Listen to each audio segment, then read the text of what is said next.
There are three things that I really probe on in interviews that I think work well with me as their leader and then with the teams that I'm interacting with on a day-to-day basis. One of those is a founder mentality.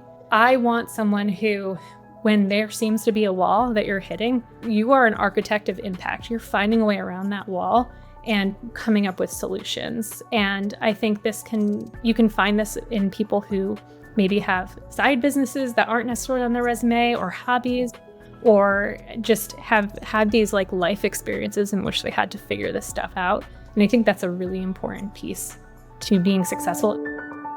Hello, fellow insight seekers. Welcome to the Curiosity Current, a podcast that's all about navigating the exciting world of market research. I'm Stephanie Vance. And I'm Matt Mahan. Join us as we explore the ever-shifting landscape of consumer behavior and what it means for brands like yours.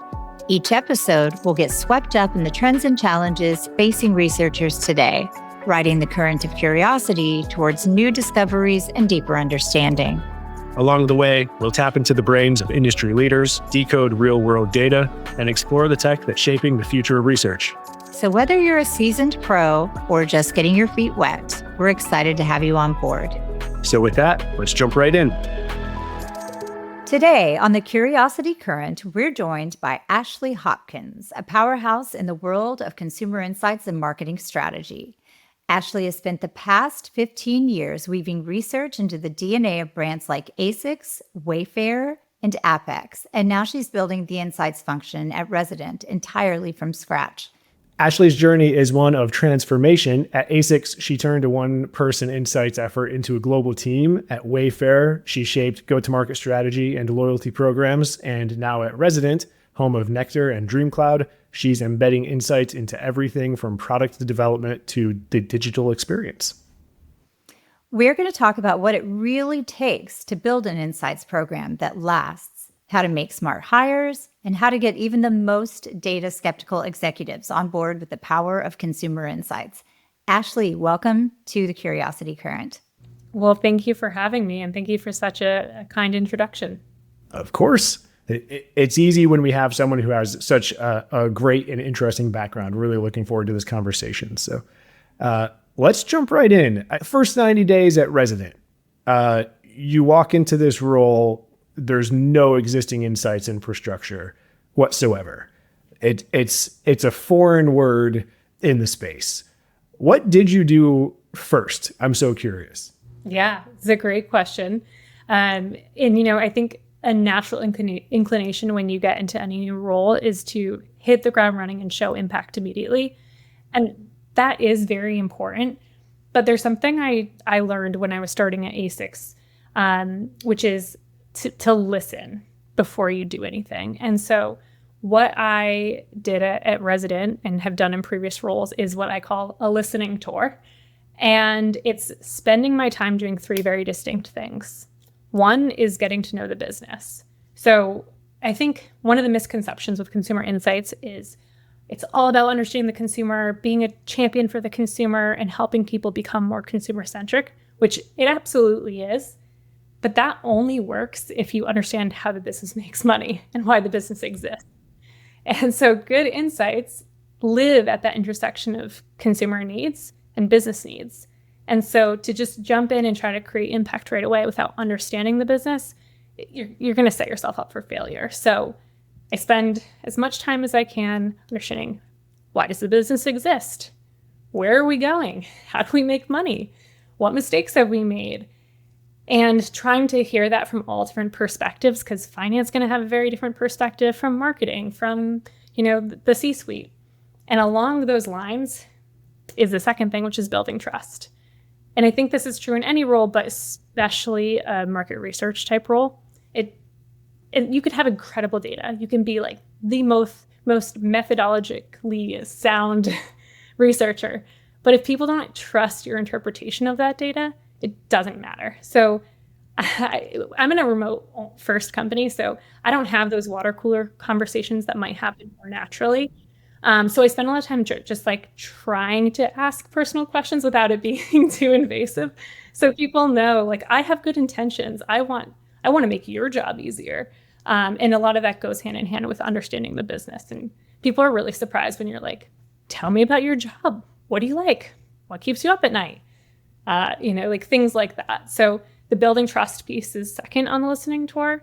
And then the last piece is like what every good market researcher does, which is identifying gaps. So where does data exist that we're not currently connecting dots? Where does data not exist that we should be collecting data? What business problems are we trying to solve on a day-to-day basis that we're finding we're making these decisions without really knowing what we're doing, and being able to start to say, okay, here's some consistencies I'm seeing across different functions so that I can build a roadmap.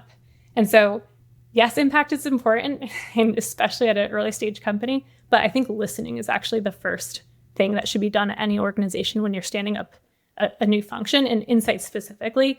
And that's what I spent the first 90 days at Resident doing.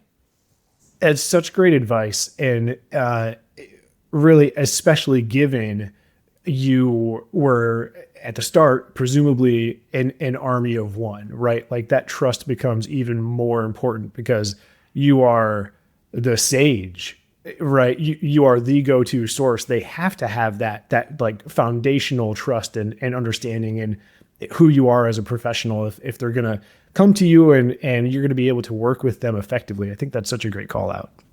Well, and I think too, the part that you said about being remote first makes being intentional about that so much more important than it would be, because you would soak that up in an office setting in a way that you just can't remotely. And I think I'm sort of attaching to this because Matt and I know it very well, because we're remote first as well. So yeah, and we've had that challenge.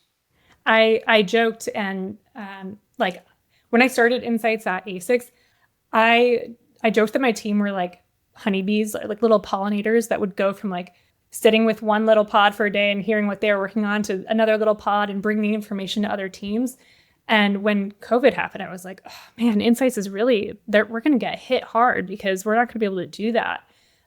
But I've been really surprised with how well it's actually worked at a company like Resident, because it was remote first from the day that it was founded. So the over communication and sharing just happens really naturally. Wanted to go back to one thing you said. I know, after the listening tour is complete, such a great first step. You probably had some sort of thing you were looking for, like an indicator that like, okay, I've got the groundwork, the legwork done that I wanted to have done. Now it's time to shift into execution mode. I know in those early phases, one of the challenges insights professionals can face is their clients, their internal stakeholder clients are bringing to them questions that are great questions, but they're not quite ready for a research project yet. How do you personally kind of manage that discussion? How do you get them to really articulate a research project based on what they're trying to achieve in their business? There's a quote, I think it's by Henry Ford, about if I had asked people what they wanted, they'd say faster horse. It's like people assume that they want this thing that's a solution versus understanding what the problem is that they're really trying to solve. So I treat my stakeholders the way that I would treat customers from a business perspective, and really doing that sort of in-depth interview of like, well, why, to get to a place where I'm like, what I'm hearing is you're trying to get this thing done, and this seems like the best solution. We're not quite there yet either, because we don't currently have the data internally. We don't have the right tools. What I can do for you is whatever that solution is, to try to give them something to work with, and then figure out how important this is from an ROI perspective, and then figuring out the steps that I need to take in order to get us there, or bring other people to the table who might have that information that I now know because I did that listening tour, and they're just not connecting. So there's usually some sort of solve in that. It's just a matter of really understanding what that problem is that they're trying to get to, that they're throwing the research project at.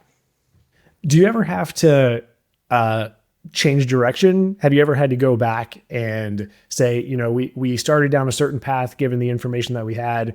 Now I want to go back and, redo a piece of work or rethink my approach at all? Do you find that occurs when you're in this kind of, startup environment? Yes, all the time. This is probably one of the biggest challenges that I currently have at Resident, is it's amazing. We retain employees for years. The company's only been around since like 2016, 2017, but so many people have been there since the very beginning. And it's easily forgotten that like coming in as a new employee, you don't have this history. So my first few projects, I was like, great, here's the sample. This is who we're going to talk to. This is how we're going to accomplish this thing. And then I would get into a place where we're about to launch and I find out, well, the product that I'm trying to understand, maybe a type of like feature analysis, it was a completely different product 6 months ago before I joined. But everyone just assumes that I know that because it's like everyone just knows that they've been here for so long. So there's definitely been a little bit of this like retroactive, now I know what questions I need to ask going forward because some of the assumptions that are there. So that's just one example, but certainly I'm pretty humble when it comes to my work and being able to say, okay, I didn't know that. Let's go back. Let's fix this. Or, if someone thinks I should be doing something a different way, but I feel really strongly about it, being able to talk through why the approach that I took was the right one. And maybe we just need to rethink the problem. Makes sense. If we can switch gears for just a minute, I'm curious because I'm assuming as part of like building an insights function, you're also doing some hiring and creating some teams here. And for those of our audience who are entering the industry or are switching jobs in the industry, I would just love to know when you are hiring, is there ever a moment in a candidate interview where you're like, yes, this person gets it? And I'm curious if there's a kind of answer or a topic that signals the right mindset for you that might not come through in a resume per se. Yeah, great question and super timely. I just had my first hire at resident start this week, which I'm very excited about. And when you post a market research related role at a remote first company, at a business that's actually doing well, you're getting like the best candidates out there. So we had hundreds of resumes. And like you said, it's sometimes hard to look at a resume and know right off the bat if this person's going to be a good fit. So there are 3 things that I really probe on in interviews that I think work well with me as their leader and then with the teams that I'm interacting with on a day-to-day basis. One of those is a founder mentality. You are an architect of impact. You're finding a way around that wall and coming up with solutions. And I think you can find this in people who maybe have side businesses that aren't necessarily on their resume or hobbies, or just have had these like life experiences in which they had to figure this stuff out. And I think that's a really important piece to being successful, especially in a remote first company. So that's one of them. I don't think you can teach that. We all work for money at the end of the day, right? Like we are trying to have a great livelihood, but there's something about being intrinsically motivated about your work that I want that person on my team because they are driven to uncover things. One of the things I like to ask people is, when is the last time you learned something new and how did you go about learning it? Because I think it's so fascinating to think about how people go about investigating things in their own personal life because it translates so well to insights. So that's the second one. And then the third one would be like my own personal motto, which is strong opinions loosely held. So we have this as a family, and I think it translates well on insights. I want someone who's going to show up to the table with a strong hypothesis based off the information that they have already collected, but being willing to have their mind change when presented with new data. And I think it works really well in the insight space, but I also think that when you start to cultivate a culture around that, people start to mirror that behavior. And so you have like people who've worked at the company for years and they're like, this is the way it is. It's always been like this. And when you can start to showcase how that might change with data, they're more likely to do that too. So that's another really big piece. So it's another question I usually ask is like, when was the last time you changed your mind on something like a really big thing in your life? And to like to hear what people have to say. So it's a lot of like less work stuff and more philosophical stuff. Oh man, I love that. And I'm going to steal those last 2. I definitely try to ask about agency quite a lot because you're right. It's just in a remote environment that sense of empowerment and agency is so important. But I love those, writing them down. Switching topics again to I think the one that Matt and I are really curious to kind of get into. We talk about this a lot with our guests, and I'm always just so interested to hear the unique perspectives. But the ever popular topic of executive buy-in and how you get it. And I think, because you're in this unique space of having built insights functions, what's different about earning executive buy-in when you come in that way, when you're doing it the first time? Have you developed any kind of go-to strategies for getting leaders to genuinely invest in insights? It's interesting because my experience at A6 is very different from my experience at Resident, in that at A6, I was already working there. I was in a marketing team and was like, I'm getting these marketing briefs where people, they're not developed off insights. It's like sell running shoes to runners. It's like to create a great marketing campaign, there has to be some insight baked in there. So they already knew who I was, but it was like, hey, I have this great idea and here's what it looks like. Versus Resident, there's a job posting. Someone already sold that idea in that insights is an important function and we should have this. Regardless of those two things, the thing that I found works best for executive buy-in is understanding who your sponsors are and who your skeptics are. So sponsors are people who maybe aren't on your team, maybe you don't interact with them much, but they believe in the mission, they believe in your vision, they believe in you, and they're going to talk and advocate for you when you're not in the room. And a lot of times on the executive team, you're not going to be in that room. So you need people who have that sphere of influence who are going to go to bat for you, which is very much the case at A6.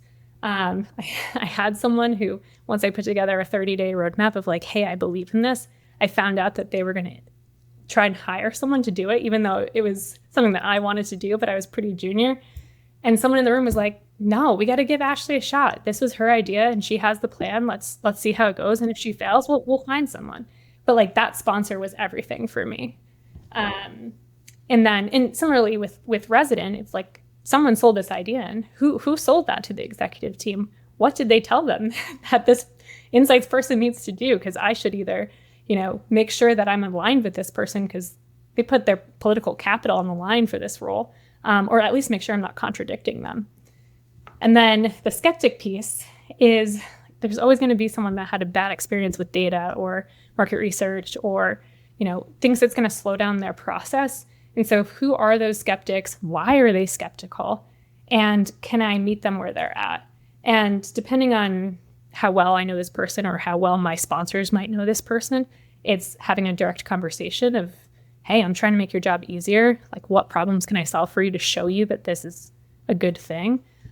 Or just showing up with proof. And so it's a little bit of that investigative work, but having those two things really helps in the executive buy-in and the upfront. And then the other thing is just knowing what the executive team is focused on. So early stage company, like Resident, it's like we are building the plane while we're flying it. We need insights fast. So a lot of times I'm just inviting myself to meetings. I'm not waiting for someone to invite me in. I'm like hearing the debates and I'm like, hey, it sounds like we don't really know what we're doing with this specific decision. Let me do a 24-hour user test and come back to you with some directional feedback. And they're like, oh, I didn't know insights could do that. And you give them a little taste of that. And they're like, I want more. So that's very much the focus on in an early stage and getting executive buy-in. And then on the flip side with a company like Wayfair, you are a small fish in a huge sea.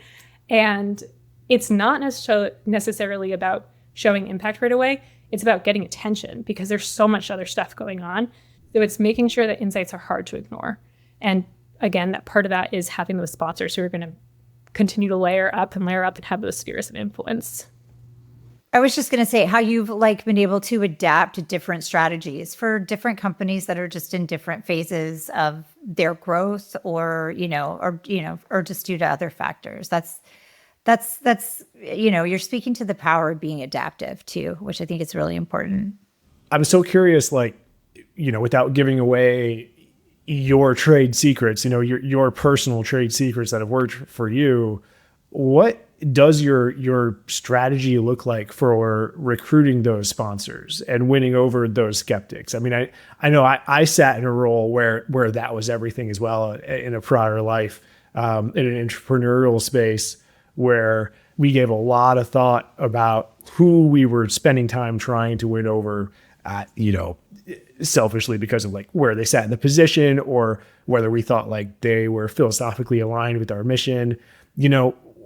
Is it stuff like that? How do you frame the message to convince these folks that, the insights are non-negotiable and you've got to be on board with this mission because it's the right thing?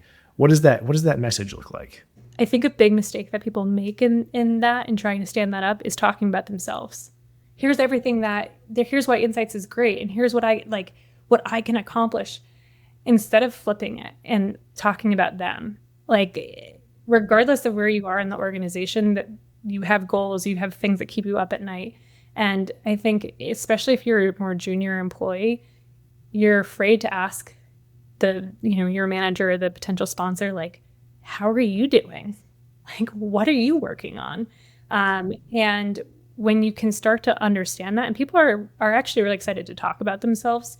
And so when you can start to flip that conversation, it's easier to talk about insights in a way that's directly impactful to that sponsor. And then the light goes off for them of like, oh, wow, I didn't even think about this person helping me enable this. And if my goals are being achieved, how can you not want to sponsor this person or get them to have a seat at the table because they're making your life easier?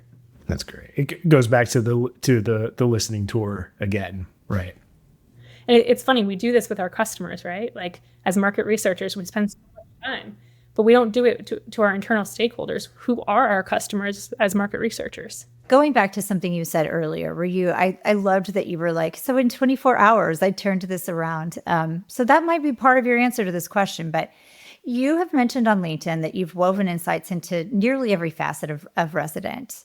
How did you do that without becoming a bottleneck for decisions? And are there, and then kind of related to that, I'm curious if there are functions like CX, creative, maybe even finance that surprise you by how receptive they are to insights and research.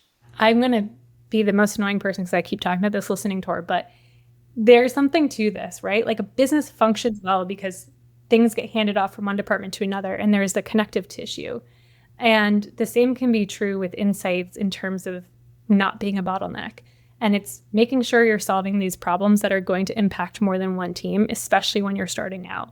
So, for example, we sell a lot of adjustable bed frames, and the team came to me and said, like, we want to understand why people are buying this particular one over this particular bed frame. At the same time, I knew that we had a marketing strategy that was very heavily focused on adjustable bed frames, and we were testing all sorts of different messaging.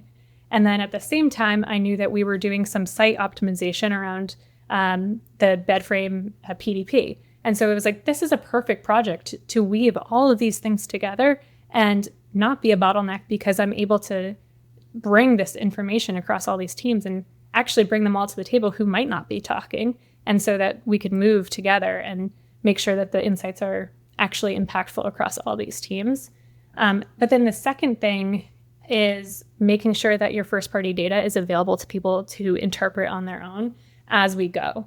This was a huge thing at ASICS as we became a more established team. Of a success metric very much focused on were people using our dashboards. And we used Tableau at the time and created these dashboards that we could track who was coming in and out. And that was I was only successful if people were able to get the data themselves. We're not quite there at Resident yet with consumer insights specifically, but we're going to get there. And that will also help not be a bottleneck. And then the last thing is I try to write all my decks as a story. So at ASICS, I established this 15 slide deck rule because I think people tend to tune out after that. And if every single slide has a so what on it, there's only so much so whatting you can do before people are like, this is too much. So I want people to be able to open a deck when I'm not in the room and just read the headlines and know, what is the story that I'm getting from this deck? And then all the data, the supporting data and minor details are underneath. But that also allows it so that I'm not a bottleneck because I don't have to be in the room. They can just read the deck and know exactly what the takeaways are. It's so true. Yeah, we've been having a lot of conversations about storytelling and the reemergence of it as a fashionable topic among our peers in the industry, especially in the age of, technological revolution. Like, what is the role of the person? And that is, I think you hit the nail on the head. It is so critical to have that ability to make a story stick in as few words as possible, so that you're right. That way you don't have to be there. The deck speaks for itself. It's no longer a speaking deck. It is the story, beginning to end. Makes a lot of sense. Going after more of your trade secrets. I know another challenge that often comes up, especially in a role that might be new to senior executives, is you're going to bring information that maybe they don't want to see, or it challenges, preconceptions, or it challenges the status quo. What is your personal approach to dealing with those situations as they arise? Every market researcher has this challenge, right, at some point or another. But it's the same thing that I was just talking about with like a customer who's really frustrated by an experience on the site or a product. It's understanding why they're frustrated by it. And a big thing, like I said, is there's people who've been at Resident for years. And so there's a lot of like, we've tried this before and it didn't work. And there's so many things that can come with that context. Like, what did you try? Was this the exact problem you were trying to solve? There's so many other pieces to the puzzle than just no. And so having that sort of in-depth interview again of like, why is this why is this uncomfortable for you? Like, what's not sitting well? Is it the solution? Is it the problem? Do you not believe the data? And getting to a place where maybe I was wrong. Maybe I used the wrong sample or something like that, and can be humble and admit when I'm wrong and then go back and find something. And maybe it's the same. And so we're back in the same place. But being able to understand what that friction point is so that we can break through together. And also being able to break through it together. It's like, this problem is still going to exist whether or not you believe this data. So how do we solve this in a way that feels more comfortable for you? And then the last thing is like, if they still don't get it, making them go through the experience themselves. And yeah, like there's this problem we had at ASICS with our returns, and we were losing customers in the return cycle, and our LTV was going down, but people weren't looking at it as a revenue driver. So it continued to get pushed on the back burner. We kept going to the executive team with user interviews and data. I'm like, come on, why don't you see this? But it just wasn't a priority until we made all of them buy shoes and try to return them. And then they're like, oh yeah, okay, this is horrible. We gotta fix. Yeah, it's so true. I think there's like a Toyota way principle that speaks to that. The importance of going and seeing for yourself is transformative. Maybe more in the realm of trade secrets. I don't know, but I'm curious. Resident is a portfolio of different mattress brands, and I'm really curious. I think because I do consumer insights, you do consumer insights, about the kind of potentially meaty analysis and research need that's probably there around ensuring that these are well differentiated and that they have different ideal customer profiles and things like that. Is that something that you're working on there, that you are? Yeah, tell us more about kind of that process if you've done that kind of work. Yeah, absolutely.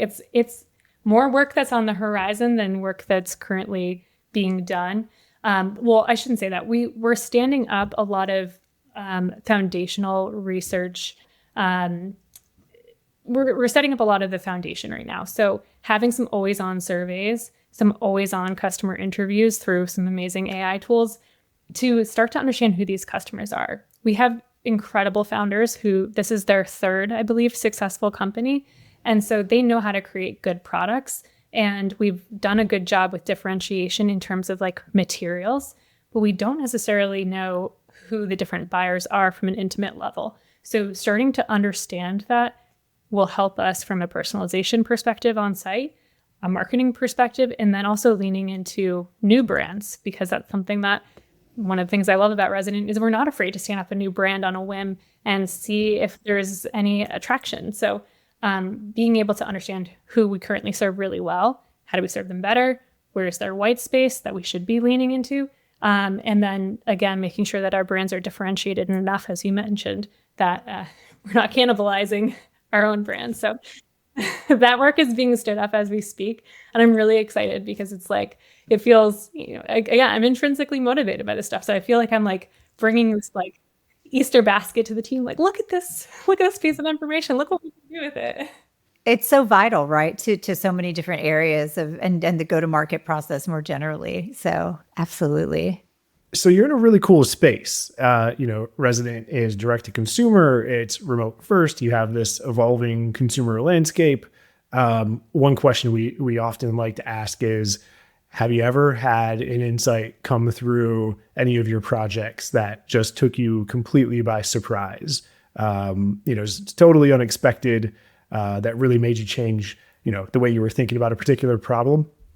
This was something that I realized, I think, in the interview process as I started talking. So it's not really an insight from market research, but my own, just talking about the challenges that Resident had, was the realization that the mattress industry and the footwear industry are actually, they mirror one another. You have this product that people typically want to feel in store, and we're trying to convince them to buy online. And you've got your like sleep technologists, you've got your elite runners who understand when I throw like PCM on a mattress website, they understand what that means from a scientific perspective. When I throw pronation on a footwear website, they know what that means on an intimate basis. But that's not the majority of your customer. And so who are you talking to? What's the halo effect if you talk to that, serious person down to the more generalist? Or should you be talking to the generalist and still make sure your elite athlete, your elite sleeper, if you will, is getting what they need? How do you make the return process simple? There's so many parallels, including foam in shoes and foam in mattresses. And so it was really fascinating to me when I started getting into the challenges that these two brands, ASICS and Resident, had, and just the parallels between the two. It's probably really helpful. And I know a lot of times too, for ideation, having a parallel, sort of a metaphor to refer back to can be so helpful, right? Oh yeah. I mean, I like now when I'm doing some user experience research, I'm bringing in footwear sites being like, let's shop this site and see what this is like, because there's got to be something, right? Like a shoe guide versus a mattress guide. Those things are similar. Yes. I love that. I aspire to be an elite sleeper someday. Seriously. Yeah. And I wouldn't refer to myself as an elite runner, but I will say I've always been an ASICS diehard and as a runner. So love that you have that background. I was very curious to get to talk to you today. So I still make foot contact before eye contact. They were. That's great. Well, to wrap this up and kind of close us out of this part of the interview, something we like to ask a lot of our guests, Ashley, is what's one piece of advice that you would offer to someone who's just starting out in consumer insights? I would say networking. So insights teams tend to be smaller teams compared to other functions and organizations. And knowing other people in the insights world or market research world is so vital to your success as a market researcher. I can't tell you how many times as I was starting at ASICS and even at Resident that I've called someone that I've met in the industry and been like, hey, here's this challenge that I'm having. What tools are you using? What methodologies? Even from an executive buy-in perspective, how did you convince someone to go along with this thing? And I find that the insights community is pretty small, but very helpful to one another. And so I'd say the more you can network before you actually need something, just like, hey, what are you working on? Is much better. Because the other thing is that from a job perspective, there are consumer insights jobs can be hard to find. So if you have these established relationships as a young professional, then you're going to be fine going down the road and keep going deeper into insights, because you're going to have these people who want to work with you because they just know who you are. So I think networking is the best thing you can do, and making sure you're providing value to other folks in the space as well. Great advice. And my final question is, of course, the crystal ball question. If you look forward over the next 5 years, what are the biggest changes you see coming down that are going to affect, you, the way you work in your industry, but insights in general? Mm-hmm. It's hard not to talk about AI when you ask that question. We made it. We made it through the whole conversation. We won. We won the AI game today, guys. The first time. Yeah. I like purposely was like holding the AI word back. But we talked a little bit about the bottlenecking, and I think that it can be a big issue in insights, especially if a team especially if you're at a large organization and they don't know what consumer insights has to offer. I think AI and the decentralization of insights in organizations is going to continue to strengthen so that you can make sure that it's brought across every single piece of the organization, whether you're at the table or not. And I think about this even in terms of like the dashboards, like being able to ask a dashboard in the way you ask ChatGPT, how would you interpret XYZ thing with layering on 3 different types of first-party data? And so bringing that to the table, I think that's going to continue to evolve. I'm excited because, AI is making my job easier in a lot of ways, and I'm not as scared of it as I think other folks might be because of the empathy factor that we talk about, which is like the human aspect. AI is not, at least currently, replicating. So I think it's just going to continue to make market research easier in the terms of the tasks that we don't want to do and make sure it's more accessible across the organizations.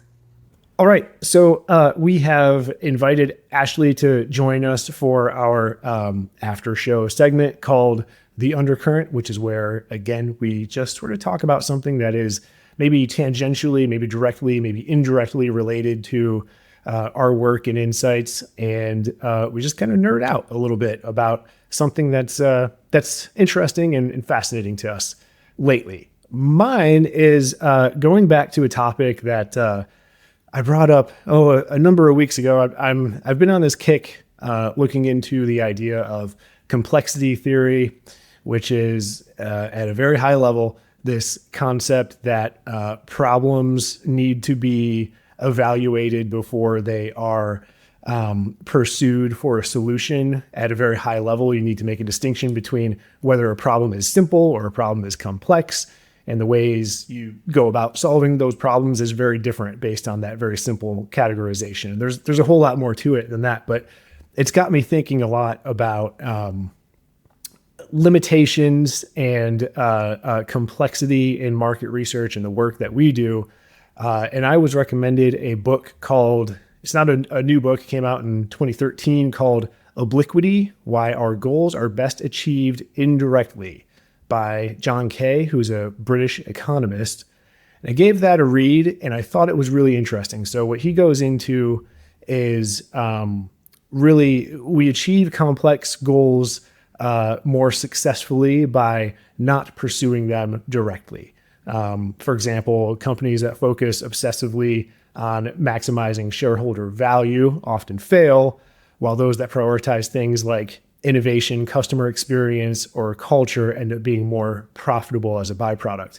And this is really interesting to me as an insights pro, because it gets back to this question of what is measurable and what is not. And I like things that sort of challenge me as a quantitative, a quantitative oriented research nerd who wants to measure everything. I want to put a metric on everything.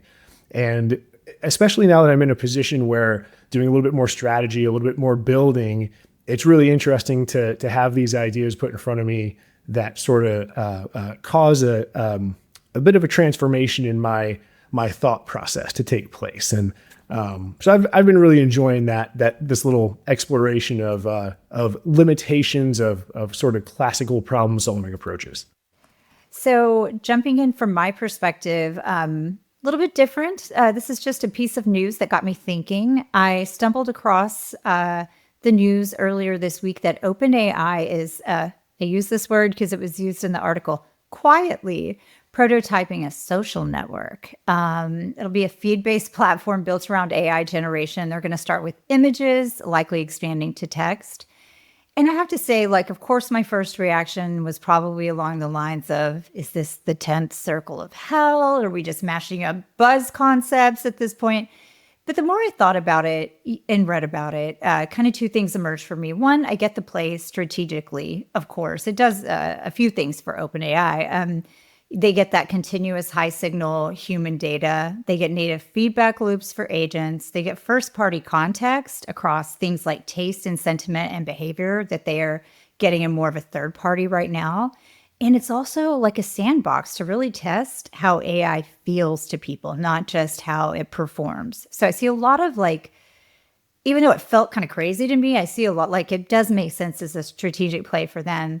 On the consumer social side, I also started to think about how, we have these different eras in social. There's the profile era with like Facebook and Insta, with identity-driven content, and then the feed era with TikTok and Twitter, the group chat era with like Snap and Discord, where it's like valuing intimacy and small conversation. And I feel like all of these phases kind of reflect the technology and the cultural issues of their time. Not that they're not all of this time as well. And it seems like that maybe this next phase is a bigger shift, of course, but just another shift at the same time. And we're not just designing systems for humans anymore, right? We're designing a network that will be built for cognitive collaboration and co-creation between humans and models. And maybe it's the agent era. And so for me, there's a little fear of the unknown there. But also, I have to say, I'm a little bit excited the more that I read and thought about it. So I'm going to share is something that's very near and dear to my heart, which is actually about how I took some of the things that I've learned through market research and actually brought my own company to life during the pandemic, which is my now side business. I talked about the founder mentality a little bit, and I brought it to life with my sister. So during the pandemic, pretty much everyone I know, including myself, was struggling with anxiety.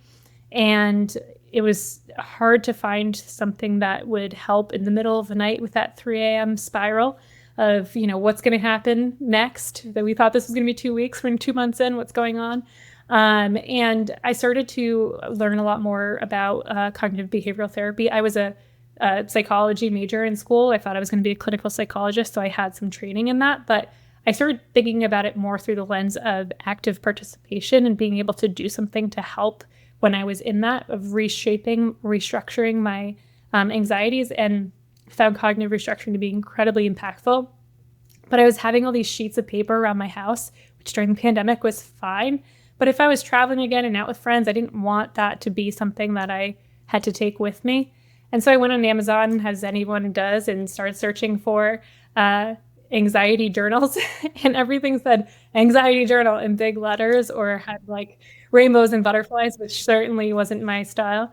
So I called my sister, who ironically also worked for Wayfair, but on the supply side, and said, hey, like, what if we created our own?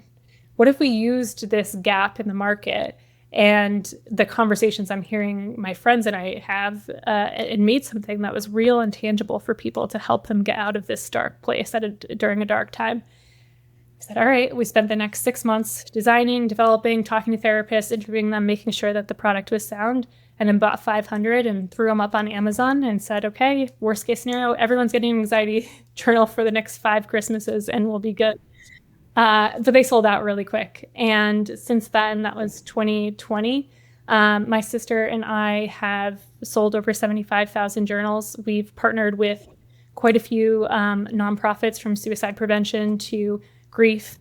We've launched a second journal now, an ADHD journal, and our focus is really on bringing tools that don't exist for people who are motivated but don't necessarily know what to do. So a lot of it's just listening to people in our own lives and starting to connect those dots of what challenges exist, and then how do we solve these for people. So it's something that's near and dear to my heart, and hopefully it helps someone too out there.